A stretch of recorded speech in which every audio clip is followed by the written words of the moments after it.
భారతదేశం మనకు ఒక దేశం మాత్రమే కాదు, అది మన గౌరవం, గర్వం, ఇంకా మన జీవితం.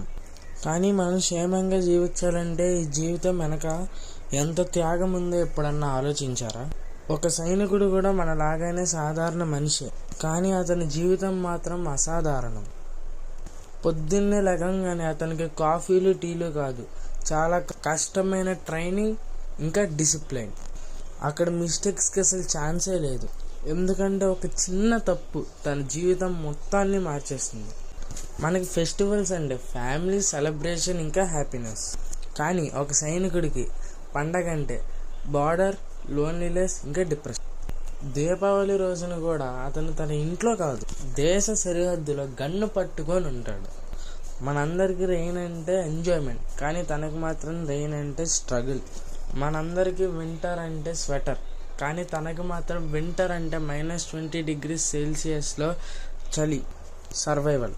కొన్నిసార్లు అయితే మరీ దారుణంగా ఆహారం కూడా సరిగ్గా దొరకదు, నిద్ర కూడా పూర్తిగా ఉండదు.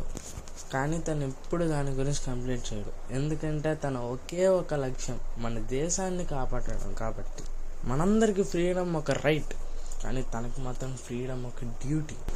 మనకు లైఫ్ ఒక చాయిస్, కానీ తనకి మాత్రం లైఫ్ అనేది ఒక సాక్రిఫైస్. ఒక ఫోన్ కాల్ కోసం, ఒక మెసేజ్ కోసం రోజులు కాదు నెలలు వేచి ఉంటాడు అతను. తన కుటుంబం, తన పిల్లలు అందరూ తనని చాలా మిస్ అవుతాడు. కానీ దేశం ముందు తన భావాల్ని కూడా త్యాగం చేస్తాడు. మరీ వరస్ట్ థింగ్ ఏంటంటే, ఒక సోల్జర్ తన ప్రాణాన్ని కోల్పోతే అది మనకొక న్యూస్, కానీ ఒక కుటుంబానికి అది ప్రపంచం ముగిసినట్టే. కానీ తన సాక్రిఫైస్ వల్లే మనకి ఈరోజు చాలా పీస్ఫుల్ లైఫ్ ఉంది. అందుకే నెక్స్ట్ టైం మీరు జాగ్రత్తగా నిద్రపోతున్నప్పుడు ఒకసారి ఆలోచించండి, ఎవరో ఒకరు మీకోసం నిద్ర లేకుండా బార్డర్ దగ్గర వెయిట్ చేస్తూ ఉంటారు, బార్డర్ దగ్గర మిమ్మల్ని రక్షిస్తూ ఉంటారు. అండ్ జై హింద్.